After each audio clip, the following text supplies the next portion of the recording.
Venezuela se encuentra ante una oportunidad histórica para aprovechar todos los avances económicos, sociales y tecnológicos de los que vamos a disfrutar en los próximos años.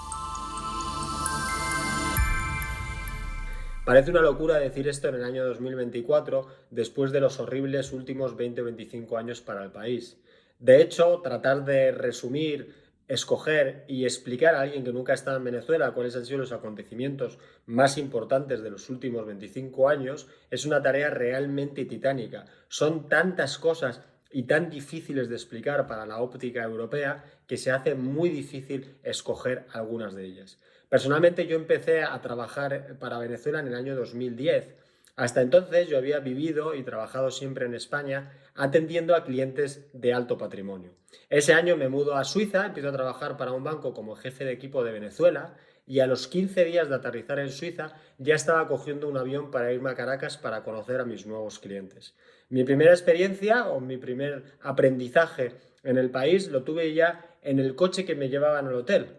En aquel momento utilizábamos todos los banqueros las Blackberries. De hecho, Venezuela, aunque parezca mentira, era el líder mundial de uso de Blackberries, a pesar de ser un país con menos de 30 millones de habitantes. Y el chofer que me llevaba me decía, por favor, no utilices la BlackBerry aquí arriba, sino aquí abajo, porque a pesar de que tenemos los coches tintados, todos los coches en Venezuela están tintados, la lucecita roja de la BlackBerry tan característica se ve desde fuera.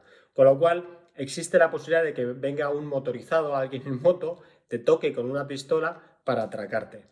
No es la primera mejor experiencia que se me ocurre, pero a pesar de ello, ya desde ese primer viaje me enamoré totalmente del país, de sus costumbres y de su idiosincrasia. Una idiosincrasia y una cultura totalmente diferente a la que yo estaba acostumbrado en España. Es verdad que tenemos el mismo idioma, pero todo lo demás es muy diferente. La alegría de vivir que tienen allí a pesar de las dificultades, la forma que tienen, como dicen ellos, de dar la vuelta a las cosas, de inventar, de buscar siempre soluciones a los problemas, es realmente remarcable y la verdad es que me da mucha envidia. A veces en Occidente nos quejamos de cosas cuando lo tenemos todo, mientras que en otros países que tienen muchas más dificultades saben encontrar la manera de poder solucionarlo y seguir tirando hacia adelante. Tan diferente es la manera de hacer negocio allí y había tantas cosas nuevas que yo tardé más de un año en entender exactamente lo que necesitaban mis clientes y cómo podía serles de mayor ayuda. En ese periodo me quedó claro una cosa, y es que en Venezuela todo es posible, lo bueno, lo malo y lo medio pensionista. De hecho, en 2013, cuando murió Chávez, que yo ese día estaba casualmente en Caracas trabajando, y la gente pensaba que eso era el principio del fin, cuando no sabían que era el fin del principio, lo que venía por detrás era muchísimo más duro, es cuando empieza el gran deterioro del país. Hasta entonces, la mayoría de mis clientes añoraban la Caracas de los años 60, 70, incluso 80, que era una ciudad muy próspera, de las más importantes del mundo, e incluso un momento llegó a tener una renta per cápita similar a la que tenían en Estados Unidos. Ellos no sabían entonces que el deterioro que iban a sufrir los siguientes 20-25 años hacía que esa Caracas de 2010 pudiera parecer Hollywood con la Caracas actual. El cambio ha sido absolutamente dramático y desgraciadamente no a mejor.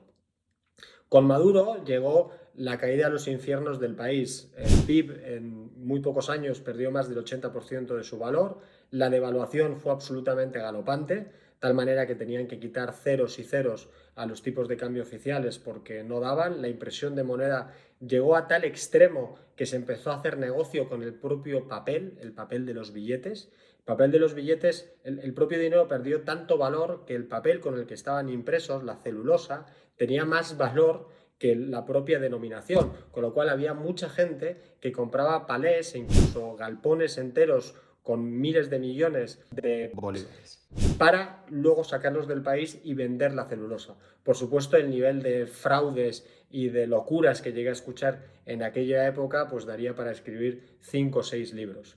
La renta, el salario medio en el país ha caído hasta los $12 mensuales. La inflación, ha habido momentos en los que ha sido imposible de contabilizar. Han sido miles, decenas, incluso centenares de miles por ciento.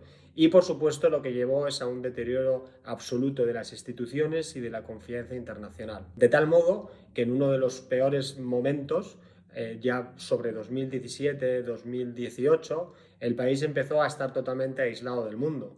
Siempre había tenido bastante ascendencia en su zona geográfica por todo el dinero que podían regalar por el petróleo, pero a nivel de producción llegó a niveles tan escasos que ni siquiera eso podían, ni siquiera podían comprar voluntades y ayudas con el petróleo, más allá de la consabida relación con Cuba, que es así que se ha mantenido a lo largo del tiempo.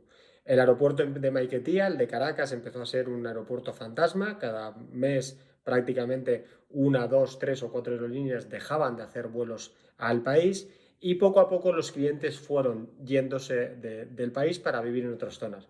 Siempre habían sacado a la familia fuera por los terribles niveles de inseguridad que había en el país y poco a poco acabaron yéndose ellos también.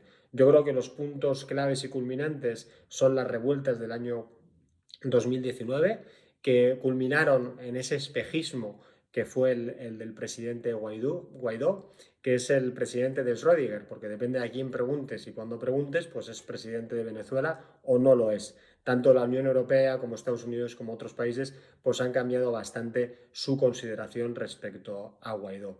Como digo, fue un espejismo, no llegó a solucionar nada y digamos que eso marcó probablemente el punto más bajo.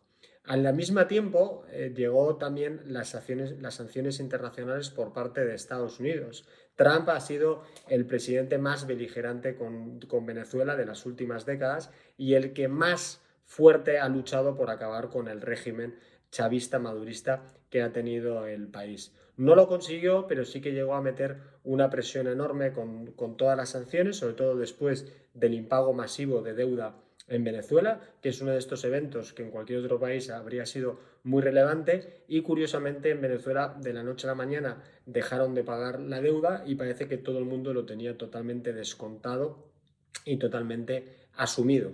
Estas sanciones fueron primero a nivel personal, a nivel de por las personas más cercanas al gobierno, les empezaron a poner órdenes de búsqueda, de detención, a incautarles todos los bienes que tenían en el exterior y posteriormente acabaron afectando también a lo que es PDVSA, que es la mayor fuente de ingresos del país, y su filial en Estados Unidos, Citgo, que es la mayor generadora de dólares en el país. ¿Por qué digo entonces que Venezuela está ante la oportunidad histórica de aprovechar todo lo que se nos viene? Pues la verdad es que la noche siempre es más oscura antes del amanecer.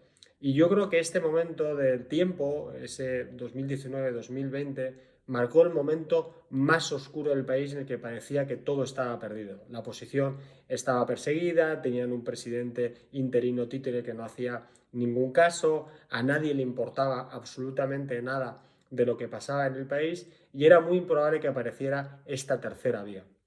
Digo que es una tercera vía porque hasta entonces la opinión generalizada sobre los distintos caminos a los que podía llevar Venezuela era que por un lado se convirtiera en una Cuba, es decir, un país totalmente dominado por la dictadura castrista, pero que nadie le importa hoy en día, nadie le presta ninguna atención, o que terminara en un conflicto bélico interno estilo guerra civil. Este segundo escenario era muy complicado porque al final el gobierno tiene un control absoluto del ejército y sería muy complicado tener una guerra civil en la que las armas y el poder están solamente de un lado. Pero digamos que podría ser ese el escenario y de hecho, como digo, con las revueltas de los años 2018-2019 podría haber sido el escenario que hubiera desencadenado. Al final no pasó nada y cuando pensábamos que nos encaminábamos hacia el escenario de Cuba, empezaron a resurgir un poco los vientos más favorables a raíz de Venezuela. ¿Qué ha cambiado en este tiempo? Bueno, pues como decía, la idiosincrasia y la cultura venezolana de tratar de reinventarse y buscar siempre soluciones a todos los problemas que se le ocurren, pues no tiene límites. Y a pesar de que se han ido más de 7 millones de venezolanos en todo este periodo y que la gente que quedaba pues era menos, eso no ha impedido que, por ejemplo, fuera uno de los primeros criptovalleys del mundo. Parece mentira, pero hubo grandes minerías de Bitcoin en los primeros años de Bitcoin en Venezuela, aprovechando la energía barata, cuando sobre todo el factor más importante para desarrollar este sector era precisamente el coste de energía. Todo eso desapareció posteriormente, pero no ha impedido que la corriente un poco positiva haya llegado incluso a lo que parecía impensable hace 20 años, y es que el país se dolarizara. Como Venezuela es muy particular y suceden cosas que no suceden en ningún otro país del mundo, es una dolarización informal. No está aceptada ni está regulada en ningún sitio, pero la realidad es que de facto en Venezuela ya nadie tiene billetes y todo el mundo utiliza dólares. Es cierto que tienen problemas digamos, con las cantidades pequeñas y si, por ejemplo, vas a una cafetería y te compras un café y dos botellines de agua que cuestan $3 y le das un billete de 5, pues probablemente no tenga el cambio y te tengas que comprar otro café, otros dos botellines. Pero esto os puedo asegurar que era algo totalmente impensable hace 5 o 6 años. Yo cuando iba con mayor regularidad y tenía que cambiar mis dólares o mis euros para utilizar los bolívares de manera local, porque no se podía utilizar ninguna otra moneda, pues tenías que llevarlos como si fuera casi droga, totalmente escondido, lo cambiabas con los choferes, te iban dando cada vez sobres o incluso maletas más grandes por la enorme devaluación del bolívar. Y ahora se hace muy extraño poder llevar dólares de manera normal como en cualquier otra del mundo y poder comprarte cualquier cosa, pagar restaurantes, hoteles y cualquier otro tema en Venezuela. Otro cambio importante precisamente es la vuelta de negocios. Hay restaurantes que si tú cierras los ojos y no piensas que estás en Caracas, pensarías que estás en Londres, París o incluso Nueva York. Parece una locura lo que estoy diciendo, pero es absolutamente cierto. Y de hecho pagas precios de Londres, París y de Nueva York. Por supuesto, para una minoría de la gente, porque la desigualdad del país es algo que no ha cambiado y que va a ser muy difícil de cambiar, pero también es verdad que ya la inmensa mayoría de los venezolanos cobran parte de su salario en dólares y eso poco a poco les va poniendo en una posición mejor respecto a la que tenían en años anteriores. Otro de los cambios más sustanciales ha sido el del fin de la violencia y de los secuestros. Antes era prácticamente un negocio en sí mismo, los secuestros express, los robos, los atracos, etc. Todo el mundo había sufrido uno, conocía a alguien que había sufrido uno, y en los últimos años han desaparecido totalmente de Caracas. Este es un punto importante. Venezuela al final se ha concentrado, ya siempre había sido el núcleo más importante del país, pero yo creo que ahora es todavía más, en Caracas como, digamos, último bastión para poder emprender y poder prosperar. Hoy en día no voy a decir que Caracas es tan segura como cualquier ciudad europea, pero los niveles y estándares de seguridad que tienen no se han visto en 20 años. Yo estuve el año pasado allí y es la primera vez que he podido andar más o menos tranquilo por la calle sin tener tanto miedo y tanta preocupación a que me pasara algo. La última vez que hice eso me atracaron en el centro de Caracas a plena luz del día y por tanto tengo un recuerdo bastante vívido de lo que es andar por Caracas sin control. Hay otras cosas, sin embargo, que no han cambiado. Las colas siguen siendo el pan nuestro de cada día para absolutamente todo.